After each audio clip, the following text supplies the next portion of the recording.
Convido você a abrir sua Bíblia em 1 Pedro, capítulo 1. Nós leremos nesta manhã os versículos 17 a 21. Na semana passada, falamos da santidade na peregrinação. E hoje nós vamos falar sobre o temor na peregrinação. Temos visto que Pedro escreveu essa epístola para cristãos gentios que, convertidos, se entendem e se veem agora como peregrinos, estrangeiros, exilados, num tempo de peregrinação, onde estarão nesta peregrinação aguardando todas as coisas que lhes foram prometidas por meio da palavra do Senhor. Então, uma igreja peregrina, uma igreja exilada, uma igreja que não encontra lugar na sociedade, numa sociedade que a rejeita, numa sociedade que a marginaliza, numa sociedade que não a vê com bons olhos. É no meio desta sociedade, no meio desta cultura, que eles foram chamados a peregrinar como exilados, mas tendo seus olhos postos no Senhor. O que Pedro diz a esta igreja exilada do passado e a igreja exilada do presente?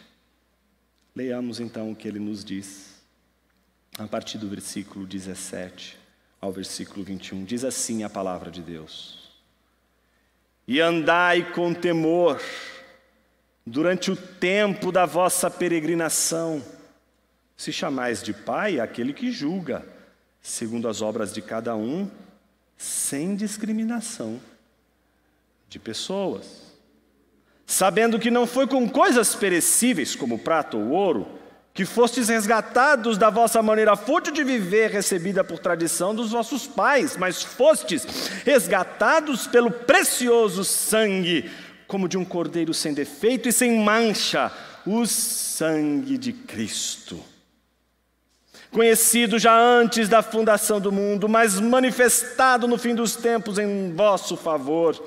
Por intermédio dele, credes em Deus, que o ressuscitou dentre os mortos e lhe deu glória, de modo que vossa fé e esperança estejam em Deus.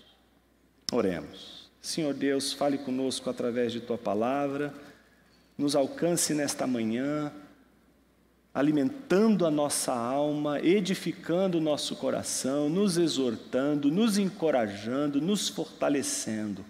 Assim nós oramos, em nome de Jesus, Teu Filho. Amém. Tinha medo da opinião. Esse tribunal anônimo e invisível, em que cada membro acusa e julga, e que lhe arrastaria a vida por todas as ruas. Estas são as palavras com as quais Brás Cubas se refere a Lobo Neves, mostrando o quanto este cidadão era oprimido pelo foro popular, oprimido pelo julgamento das multidões, oprimido por este tribunal anônimo e invisível, que acusa e julga. Machado de Assis não está levantando com este episódio algo que nos é estranho. É da natureza do ser humano o julgamento. Não é à toa que Jesus o tempo todo fala acerca do julgamento. E em uma das passagens mais célebres, ele diz: não julgueis. Óbvio que ele não está dizendo não julgueis porque não há o que julgar, mas não julgueis da forma violenta, truculenta com que julgamos os outros. Vivemos numa cultura em que esse tipo de tribunal anônimo invisível recebe um nome chique: cultura de cancelamento. Cultura de cancelamento sempre existiu. Só você poderia ser tão ingênuo de achar que isso é um fenômeno contemporâneo. Hello? Em que mundo você vive? Você faz parte de linchamentos o tempo todo. Quantas pessoas você não lincha, por exemplo, na mesa de jantar da sua casa com seus filhos, sua esposa, seu esposo? E fala sério, é uma delícia, não é? Pegar aquele membro desgraçado da igreja e fatiar ele em pedacinhos, colocar um pouquinho de pimenta, porque sem pimenta não vai nada. É uma delícia falar mal dos outros. Mas você acha que isso é pecado, porque você é um farsante. E aí o que acontece? Você esconde no ar da piedade, no ar da santidade, no ar de uma pessoa temente a Deus, uma pessoa violenta sim, uma pessoa truculenta sim, uma pessoa que tendo dentro de si um animal voraz, violento, não sabe dominá-lo, não consegue encontrar forças para dominá-lo. E aí aquilo que resvala na nossa incapacidade de dominar esse animal é a nossa língua que não conseguimos frear. E então julgamos, e julgamos, e julgamos, e julgamos, e faz parte da minha experiência, da sua experiência, julgar os outros o tempo todo. A cultura do cancelamento, portanto, não é uma experiência do nosso dia, do nosso contexto, é da nossa natureza. Fazemos isso desde o Éden. Mas nós não podemos nos furtar às razões pelas quais fazemos. É preciso pelo menos descobrir por que não conseguimos nos livrar desse maldito pecado. É preciso, no mínimo, nos voltar para nós mesmos para tentar descobrir a fonte dele, de onde ele vem. Nós tivemos um episódio nessa semana que comoveu a igreja evangélica. E é assombroso a maneira como a gente pode, pela violência das palavras e pelo julgamento, falar as coisas mais terríveis sobre o outro. Mesmo tendo razão, mesmo sabendo a verdade, mesmo conhecendo a verdade, mesmo lutando pela reta doutrina que é a obrigação de todo cristão.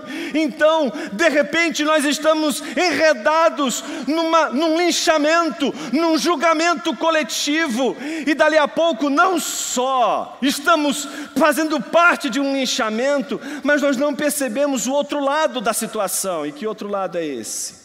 Não é um linchamento, não é um tribunal de não cristãos.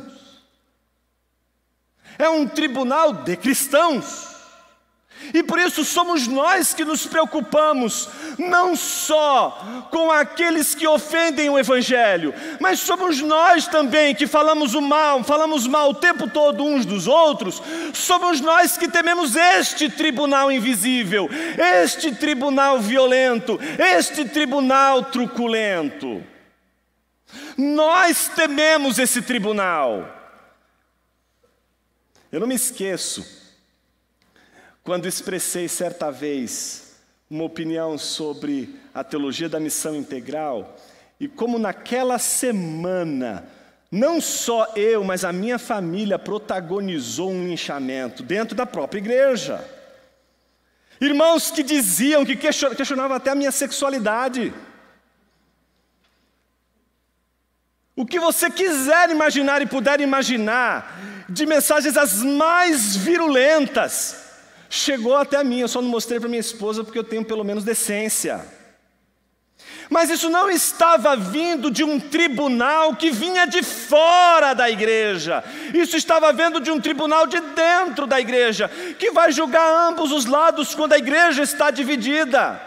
Que vai julgar sim, que vai abrir a boca, que vai protestar, que vai cancelar, que vai julgar, que vai agredir. Se você acha que hoje eu vou dar para você uma resposta do tipo: e aí, Jonas, você acha que foi certo ou foi errado?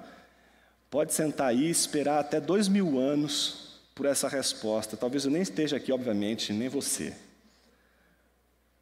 Tudo isso para dizer, não darei essa resposta. Porque o sermão não é um julgamento sobre o tribunal desta semana. O sermão de hoje não é um juízo para dizer se o que a igreja fez ao julgar um determinado pastor, ela estava correta ou não. Eu estou aqui nesta manhã para pensar o quanto este julgamento pode nos tirar do principal julgamento que corrói a alma da igreja, que não é o julgamento dos crentes para com os crentes, que faz inclusive os crentes que foram julgados responder aos crentes julgadores, como se os crentes julgadores fossem a testemunha mais importante de sua fidelidade ou não a Deus. Não está em jogo aqui o julgamento da igreja pela própria igreja. O que está em jogo no sermão desta manhã é o que durante toda essa semana passou despercebido diante dos nossos olhos: o julgamento dos pagãos, o julgamento dos não cristãos. Este sim é o tribunal que nos ofende, mas ao mesmo tempo controla a nossa mente, controla as nossas vontades, controla o que a gente está dizendo, controla o que a gente pode ou não deve dizer. E é este tribunal que vive o tempo todo em cima da gente, dizendo o que a gente deve falar ou o que a gente não deve falar. É dele que eu quero falar hoje. Porque é fácil a gente protestar, seja contra uma pessoa, seja contra uma igreja inteira, quando extrapolam os limites. Difícil é a gente perceber o tribunal invisível, que não é o tribunal da igreja, mas é o tribunal daqueles que não são cristãos e esperam que cristãos ajam de uma maneira que os cristãos não deveriam jamais agir. A gente se preocupa tanto com o que a igreja pensa, mas será que a gente não escolhe determinadas interpretações da Bíblia justamente porque o tribunal que nos preocupa não é o da igreja, mas é o tribunal dos não cristãos? E aí forçamos o texto, forçamos a Bíblia, forçamos a teologia, forçamos a tradição, forçamos a doutrina, espalhamos todo o texto para que ele fique o mais solúvel possível, o mais superficial possível, para que a gente não incomode os não cristãos, para que a gente não incomode a cidade, para que a gente não incomode aqueles que não concordam com a nossa maneira de pensar, por exemplo, a sexualidade, por exemplo, o dinheiro, por exemplo, a maneira de lidar com a família, a maneira de lidar com o poder. Quero falar nesta manhã não deste tribunal que às vezes a gente tem medo. Os irmãos da igreja, uma denominação. Eu quero falar daquele que é silencioso, deste que é assombroso, deste que pode fazer calar o púlpito de uma igreja inteira. Eu fico imaginando se Lutero fosse preocupar-se com a opinião pública para fazer tudo aquilo que ele fez.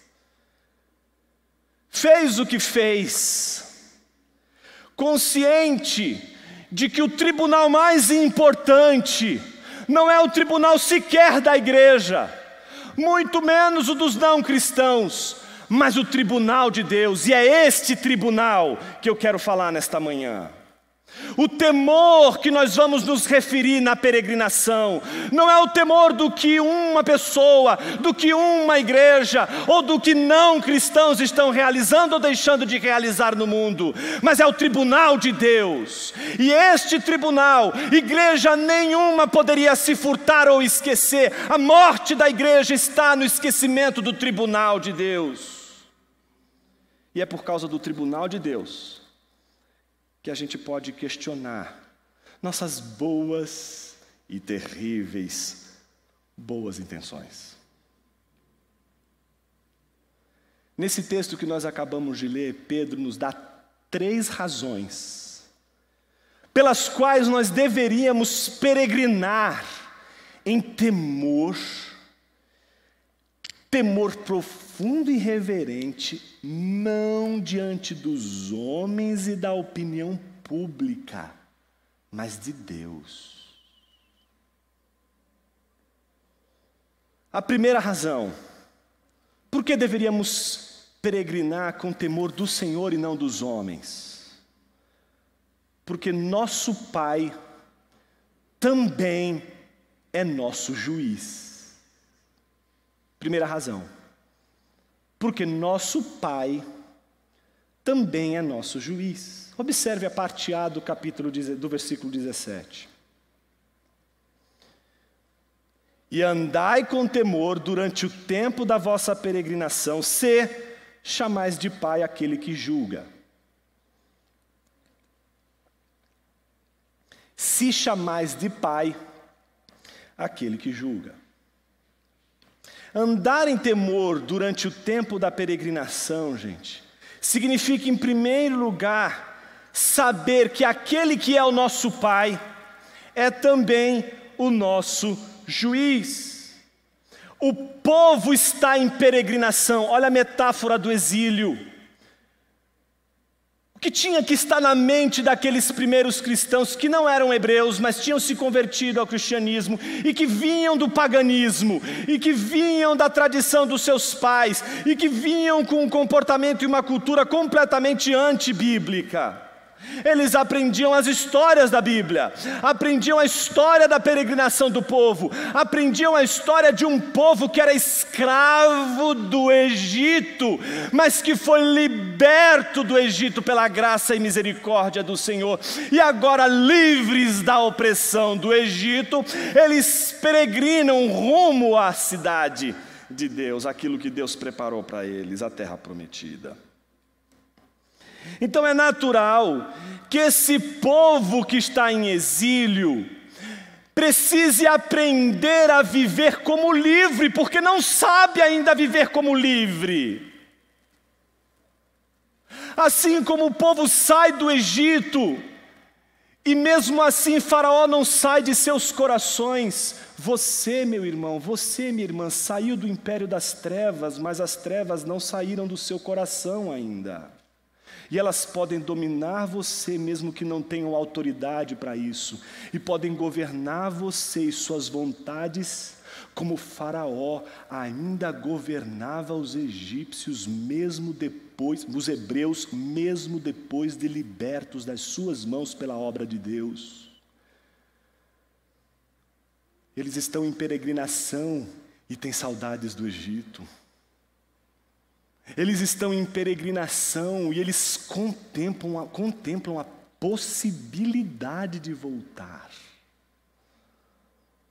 Eles estão em peregrinação, mas ao mesmo tempo eles viveram anos e anos e anos sobre uma demanda, sobre uma exigência. Isso é o normal, isso é o jeito de viver, essa é a maneira de pensar, essa é a maneira de escolher, essa é a maneira de viver. De repente agora as coisas mudam e você quer que esse martelo que foi batido todos esses anos na sua vida simplesmente pare de bater. Ele vai continuar batendo mesmo que você seja crente.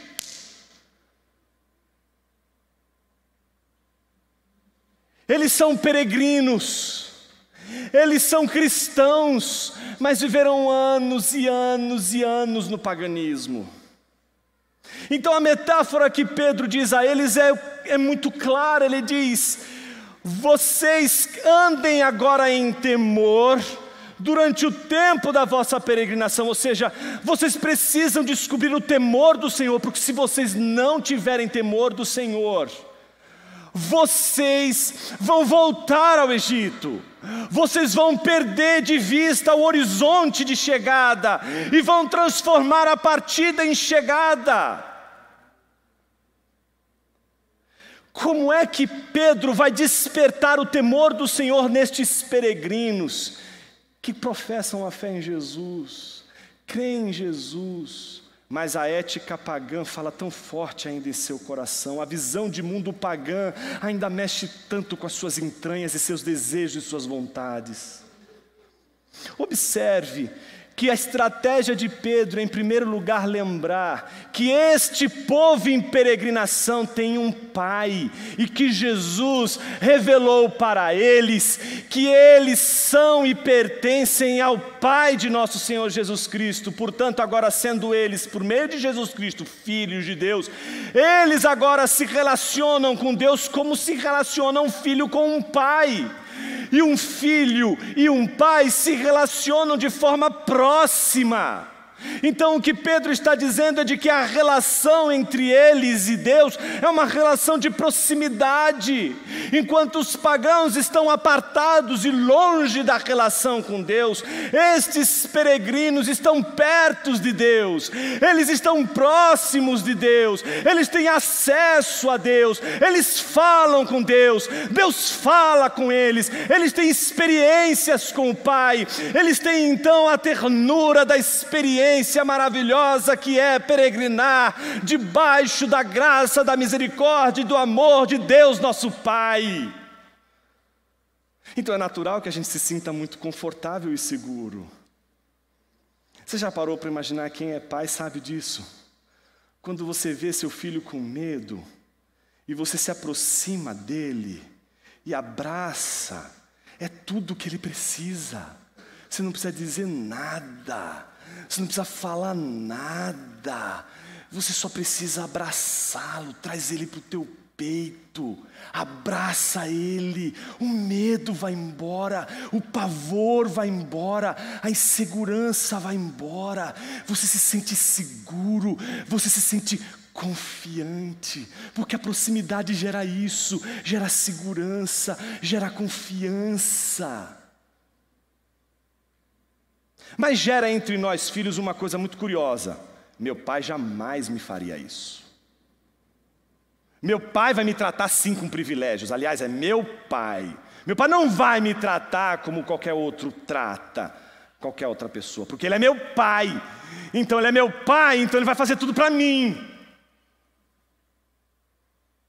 É óbvio que a nossa relação com Deus Pai nos aproxima dele, mas não é uma cartada para que, pelo fato de sermos agora filhos de Deus, possamos fazer o que quiser agora, possamos agora fazer e levar a vida que queremos levar, agir do jeito que queremos, simplesmente dando vazão à nossa vontade, entendendo que uma vez salvo, sempre salvo. Então vamos para a gandaia, vamos fazer tudo o que tem que ser feito, vamos liberar geral, vamos viver como se não tivesse amanhã, vamos devorar tudo que vem pela frente, vamos destruir tudo.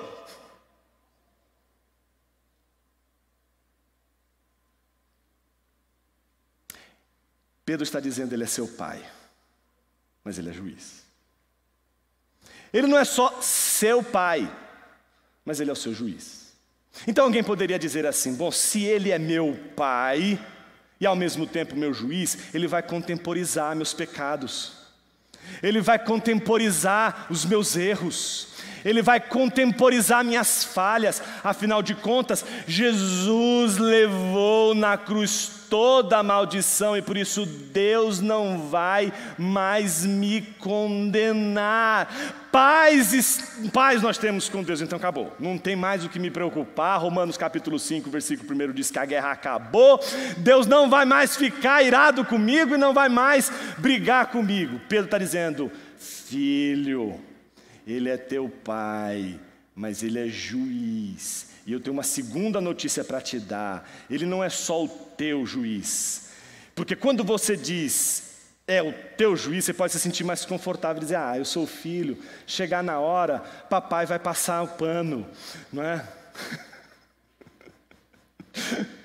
Passar o apuro, a situação está ruim, papai resolve, a situação está, papai passa a mão, resolve.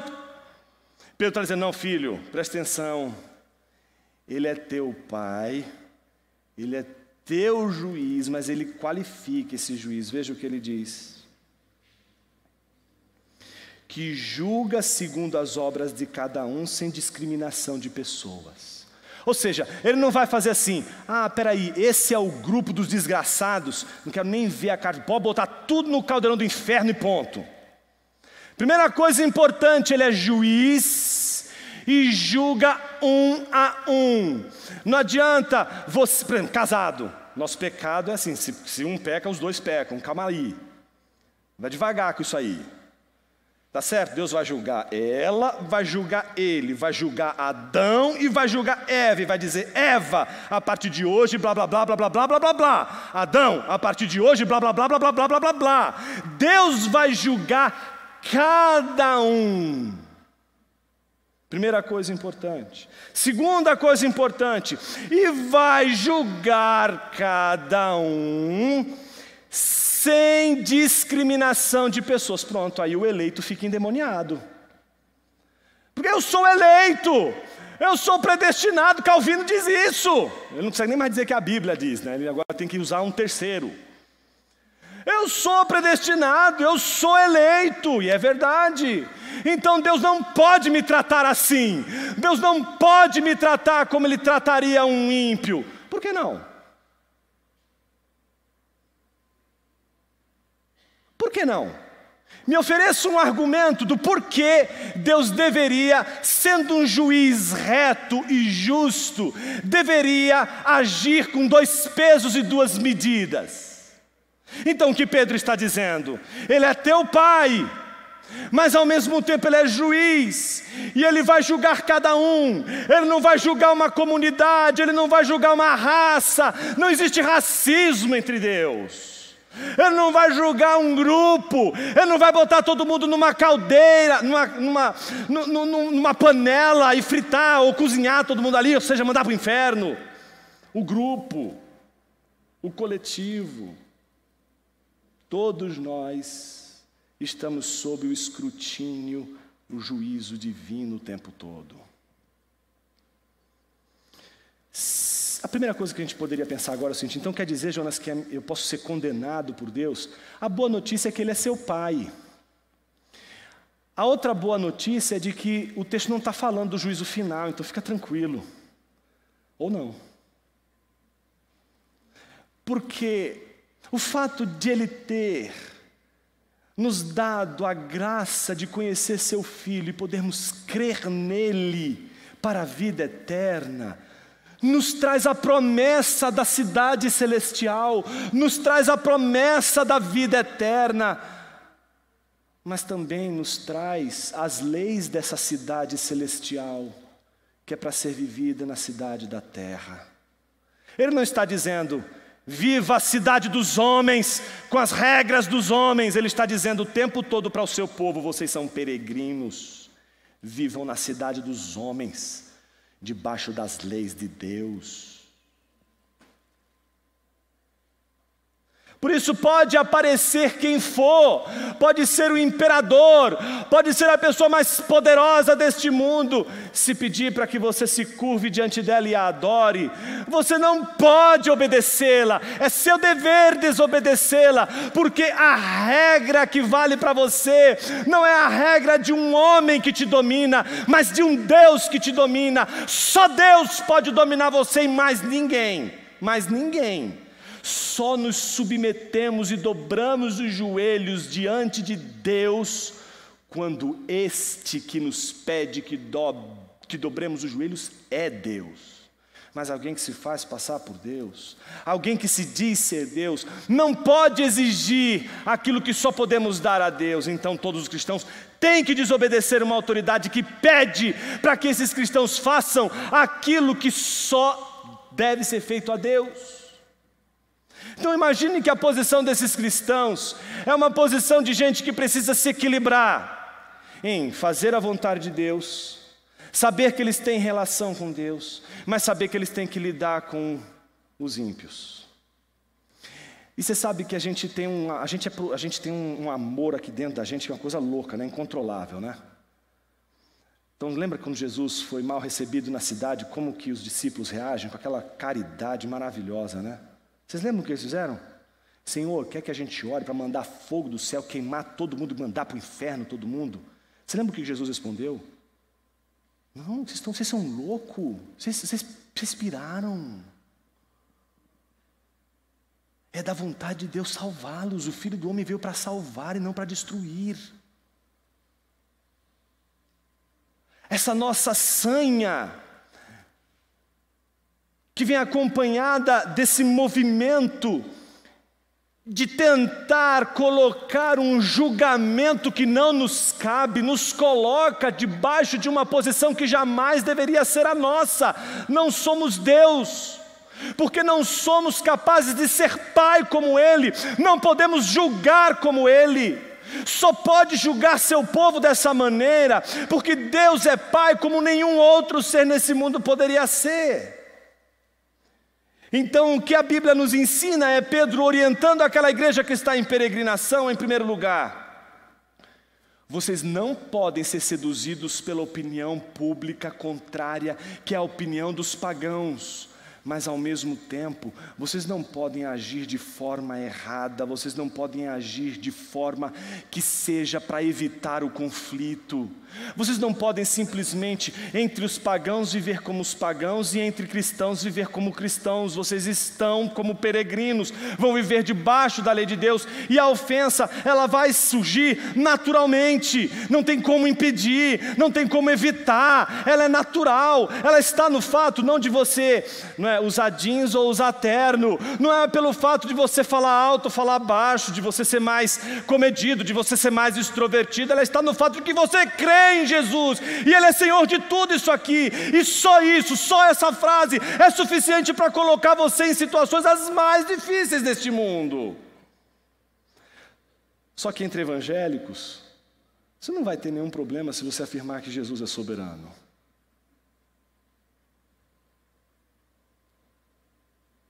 A pergunta desta manhã é uma só: qual é o tribunal que tem julgado nossas ações? Então, o que Pedro faz é dizer para eles o seguinte: primeira coisa, para vocês andarem em temor no Senhor, entendam que existe uma razão para isso. O nosso Pai é nosso juiz. Segunda razão, dos versículos 18 a 20, Pedro ensina que o sangue de Jesus nos redimiu de nossa maneira fútil de viver. Essa é a segunda razão.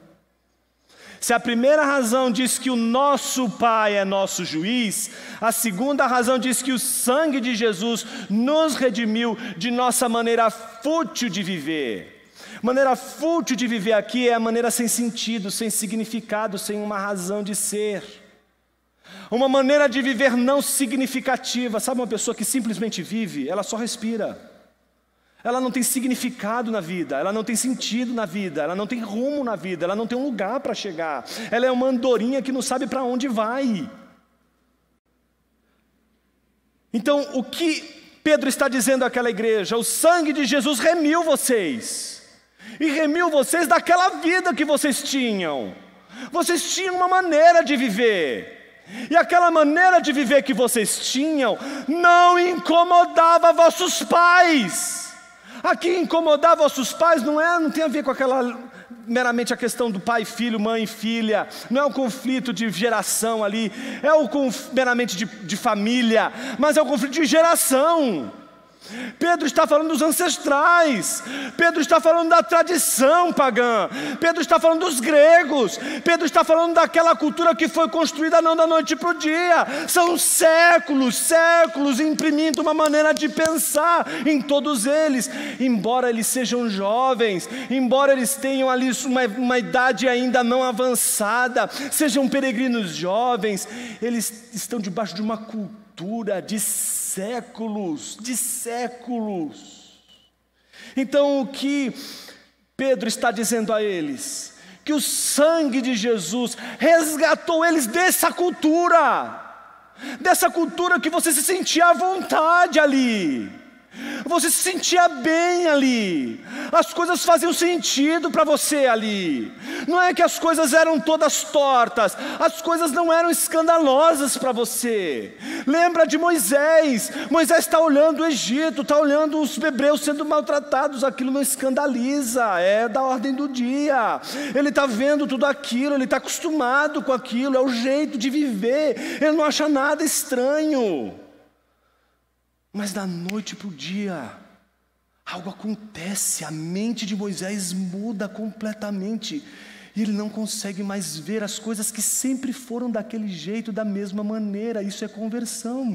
Conversão é um povo que antes vivia achando que as coisas eram normais, e aí descobrem que existem outras normas, existem outras leis. Você não precisa viver daquele jeito, você não precisa viver loucamente daquela forma, você não precisa acreditar que você precisa beber todo o oceano num copo d'água numa noite, de que a vida não se consiste apenas em comer, beber e vestir, de que a vida não consiste apenas em alimentar o teu ventre, de que a vida não consiste apenas no carpe diem, de se fazer feliz o tempo todo, de que a vida, ela tem outras dimensões, ela tem outras regras, ela tem outras leis. Você descobre isso muda você, e você não consegue mais se adaptar. Mas acontece que essa sensação, ela não vem acompanhada de um completo esquecimento de quem você foi, da sua família, da sua tradição, das coisas que você viveu, de que seus ancestrais viveram. Tudo isso traz para a nossa vida, para a nossa situação de época, inúmeras situações as mais difíceis. Então Pedro, sabendo disso, diz: o sangue de Jesus vos redimiu de sua maneira fútil de viver. Primeira coisa, observe o valor do resgate. Não foi com coisas perecíveis, diz Pedro.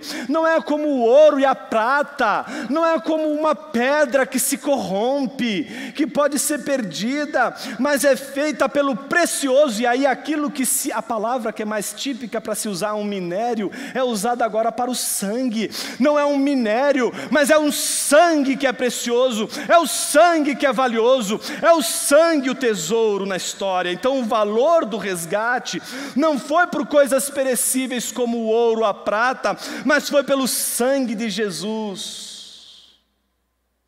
Ou seja, há algo valioso que Pedro está dizendo. Se você quer ter o temor do Senhor, primeira coisa, saiba que Deus é seu juiz, não é só seu pai. Segunda coisa, saiba que o sangue de Jesus teve um valor precioso. Foi um preço que custou alto para o Senhor. Pensa o seguinte: se você está lutando contra o pecado, se você está lutando contra hábitos que você acredita não te tornarem uma pessoa santa diante de Deus, não é tentar fazer os hábitos de novo, de uma forma correta, numa espécie de tentativa e erro até conseguir, que você vai se livrar desses pecados que vão te corroendo a alma e o teu coração. Tua mente tem que ser povoada pela verdade de que Deus é teu Pai, teu juiz. Mas se você não souber o tamanho do valor do sangue de Jesus, nada vai frear sua maldita língua. Sabe a única coisa que vai frear quando você vai vomitar o ódio? É lembrar do sangue de Jesus. Um homem e uma mulher temente a Deus, não tem como diante do sangue de Jesus não frear sua língua. Em outras palavras, o que eu estou dizendo, todas as vezes que a gente ultrapassou os limites. Todas as vezes que a gente se comportou de forma que não era conivente com o reino de Deus e com a santidade, nós esquecemos não só de que Ele é o nosso juiz, nós esquecemos do valor do sangue de Jesus. Quanto custa o sangue de Jesus? Se você for um ímpio, nada. Se você for um crente, custa tudo, tudo nessa vida. Versículo 18 é curioso porque a metáfora do cativeiro aparece. Sabendo que não foi com coisas perecíveis, como prata e ouro, que fostes resgatados da vossa maneira fútil de viver, recebida por tradição dos vossos pais. Ou seja, a ideia de serem escravos dessa tradição, escravos desse universo. Então é como se Pedro estivesse dizendo, vocês foram libertos dessa tradição, vocês foram libertos do Egito. Agora vocês estão em peregrinação, vocês não pertencem a essa tradição, vocês não pertencem a essa cultura. Por quê? Porque o sangue do Cordeiro foi derramado sobre vocês. E aí aparece uma outra doutrina, a doutrina da substituição vicária de Cristo. Eles precisam aprender uma doutrina que a cultura religiosa deles não entendia, não ensinava. Eles não tinham como entender aquilo, porque aquilo era extremamente novo para um pagão. Como assim? Uma pessoa vai pagar pelo preço de todos nós? Como assim uma pessoa vai morrer e no lugar dela tinha que estar todo mundo aqui? Não faz sentido para um pagão. Não faz sentido isso para um pagão. Você quer ver outra coisa que não faz sentido para um pagão? O fato de que este sacrifício, esse custo não foi seu. Não foi seu sangue, não foi seu suor, não foi seu dinheiro, não foi sua inteligência, não foi nada teu, foi o sangue de Deus, foi a vida de Deus, foi o Filho de Deus, não foi seu, não foi teu, nada, nada teu, tudo dele. O sangue do Cordeiro sem defeito, sem mancha, perfeito, derramado em substituição. Por que a gente precisa ter o sangue de Jesus na nossa mente? Para que você e eu possamos lembrar todas as vezes que pensamentos impuros vierem em nossa mente, todas as vezes que o nosso coração for tomado pela violência, a gente lembrar que éramos nós que devíamos estar naquela cruz, quando Cristo está ali morrendo naquela cruz e sangrando. Não somente isto, não somente a doutrina da substituição, mas a doutrina da pré-existência de Cristo. Veja o que Pedro diz logo em seguida. Mas fostes resgatados pelo precioso sangue, como de um cordeiro sem defeito e sem mancha, o sangue de Cristo, conhecido já antes da fundação do mundo, ou seja, antes do mundo ser criado.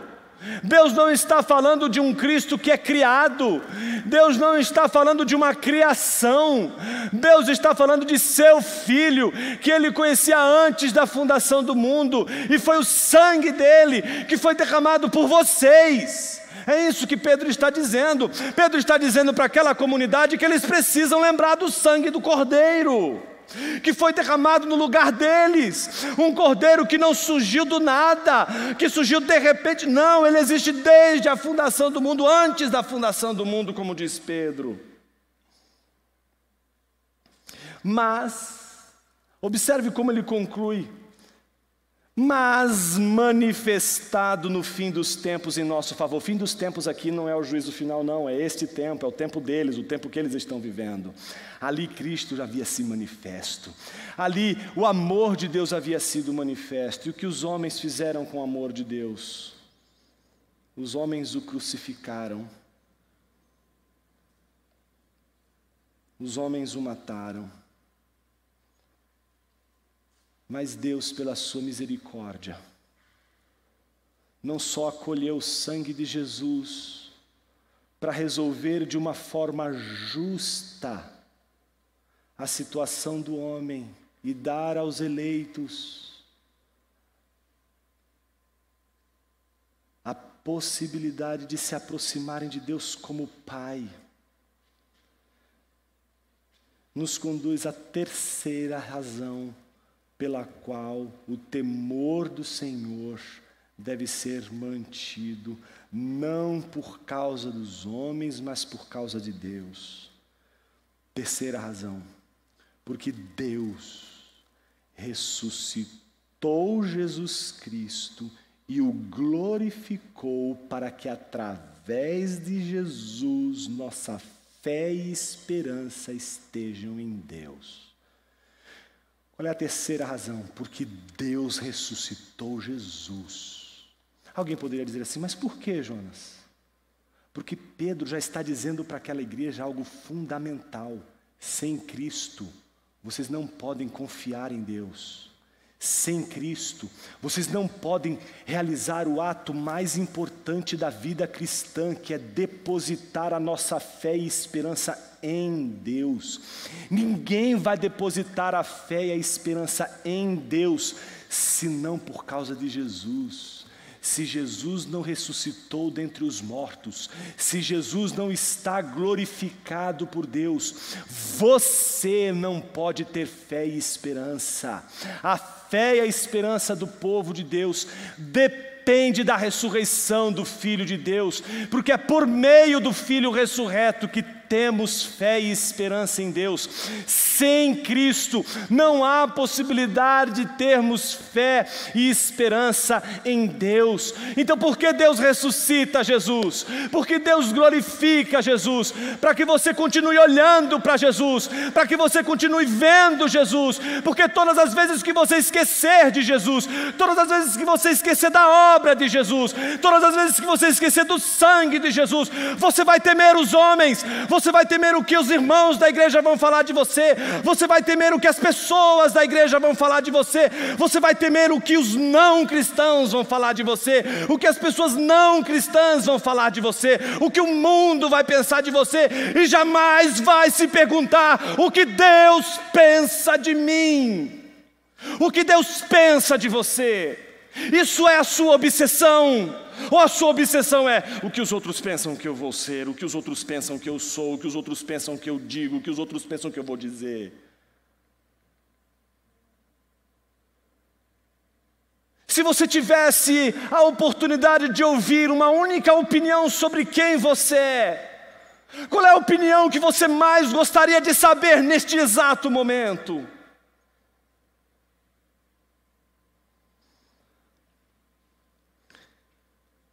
Eu nunca me esqueço quando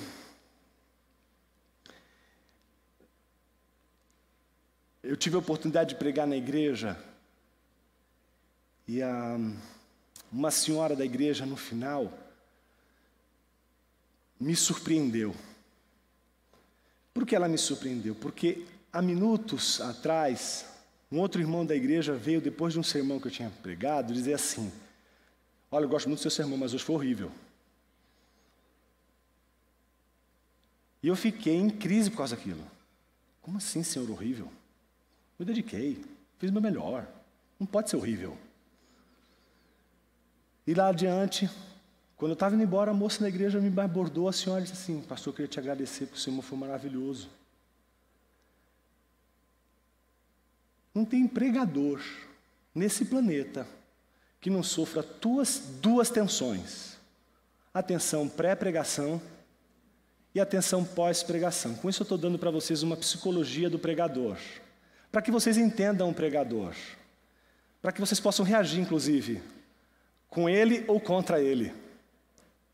Então a tensão pós-pregação é aquela tensão em que ele é desafiado a: você tem consciência de que hoje, quando você subiu ali e entregou a palavra, você estava pregando e quem estava diante de você era Deus?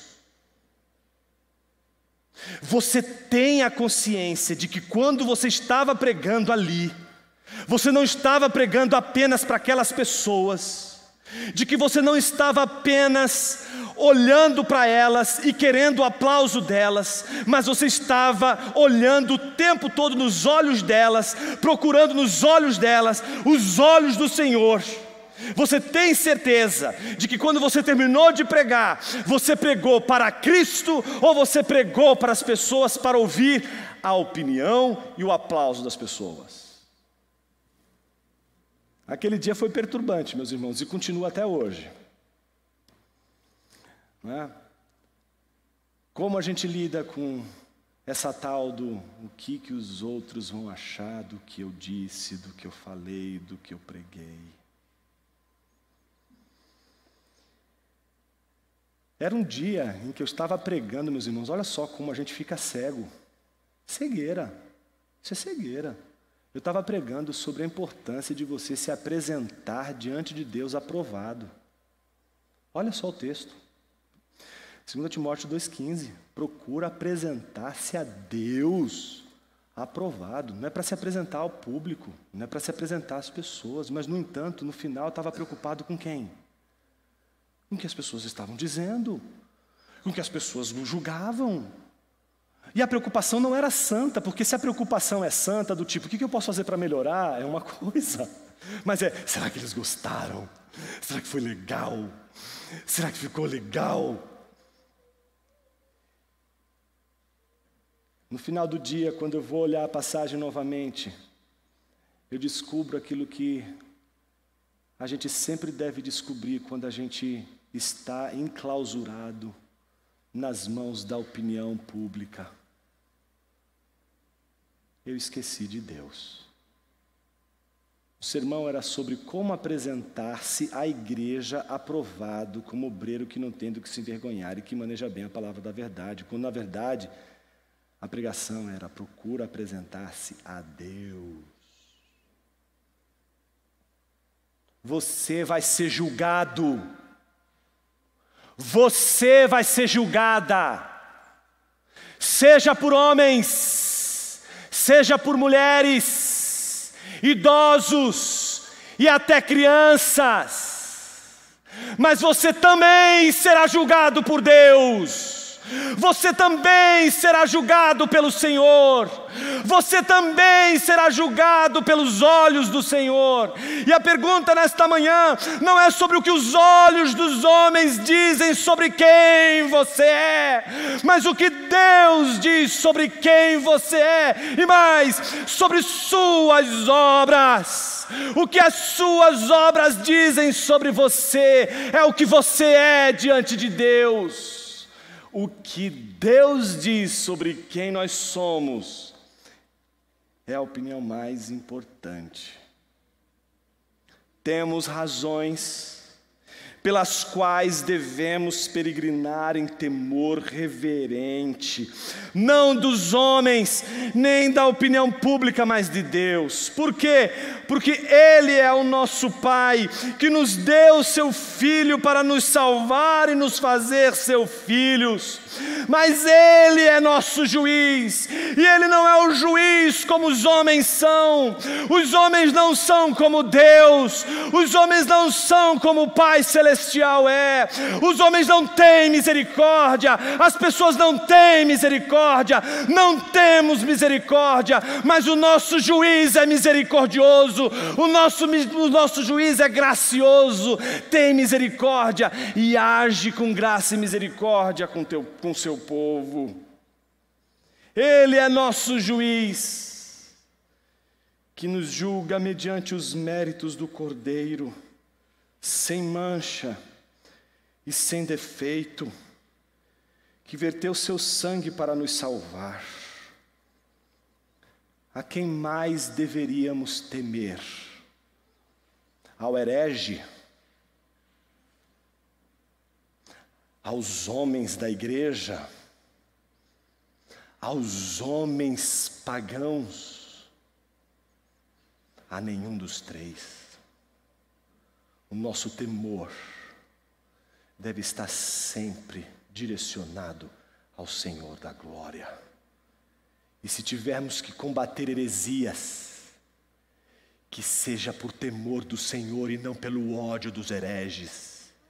Se tivermos que combater a violência e a truculência de uma comunidade de cristãos que perdeu a linha, que seja pelo temor do Senhor e não pelo ódio de uma comunidade. Se tivermos que combater não cristãos por causa do Evangelho, que não seja pela violência contra os não cristãos, mas que seja pelo temor do Senhor. E nos 3 casos, o cristão sempre combate sofrendo, tomando prejuízo, assimilando o golpe e construindo com a graça e a misericórdia aquilo que o ódio, aquilo que a inveja, aquilo que o ciúme, aquilo que a violência, aquilo que a ira, aquilo que o despeito, aquilo que as fofocas e intrigas não constroem. Basta uma palavra para se trocar o Senhor do universo por um bandido. Mas basta um único sangue para fazer dobrar os joelhos o homem mais poderoso do universo, desde que ele veja o Senhor, desde que ele veja Jesus, desde que Jesus o alcance. Jesus te alcançou, meu irmão. Jesus te alcançou, minha irmã. Por que você teme o homem? Por que o temor com o que as pessoas vão dizer e vão achar do que você pensa e do que você fala? Eu tenho medo de ser disciplinado. Amém. Tenha mesmo. Porque se essa disciplina vem do Senhor, se essa disciplina vem de Deus, ela não vem de um juiz insano, corrupto, mas de um juiz justo e pai, que vai julgar e vai disciplinar aqueles que Ele ama. Que Deus não falte com a sua disciplina que nos salva de nós mesmos, e que não falte em nós a certeza de que de todos os olhos deste mundo, os olhos de Deus deveriam ser aos nossos olhos os mais importantes. O que Deus acha de tudo isso aqui?